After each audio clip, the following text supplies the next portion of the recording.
Now, with the distribution of the COVID vaccine underway, the next challenge becomes how to make people feel more comfortable with returning to offices and other places. It's where air purifiers could come into play. And the reason why my next guest is seeking emergency approval from the FDA to help fight the pandemic. For more, I'm joined by Urso. He's the chairman and CEO of Active Pure Technologies. Joe, welcome. And what do you need FDA approval for specifically? Thanks, Kelly.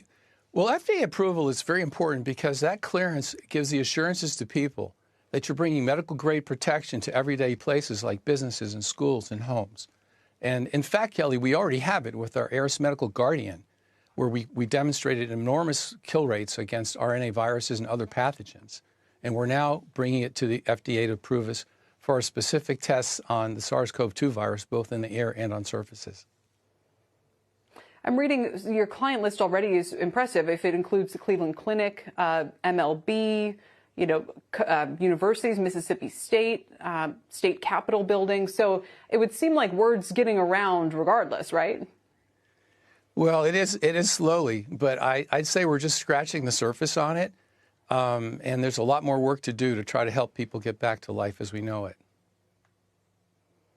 What specifically does your air filter do? So for those of us who are concerned about going back into a restaurant, is it the kind of peace of mind where I say, okay, well, I'm okay going into a restaurant that has an air purifier in it, but I'm not with one that doesn't, for example. Is it that kind of get out of jail free card, or does it not quite, make things perfectly safe? I'm sure nothing can.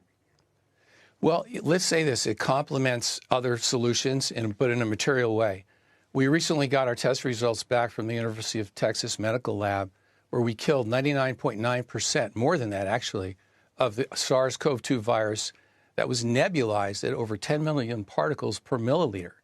We killed them in just 3 minutes. And that kind of protection, that kind of real-time protection that basically attacks the virus at its source, literally as it's coming out of your mouth, creates an enormous safety net. And while nothing's perfect, God help you if someone should cough in your face or something like that, it could be problematic, but it would make a material difference in giving peace of mind to help businesses reopen.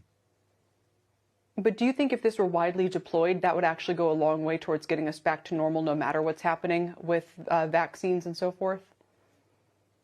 Well, I do. I really do. And I think what we're seeing, Kelly, right now, and working with government agencies and other major businesses, is that this type of solution has become almost an expected level of protection for patrons and their employees.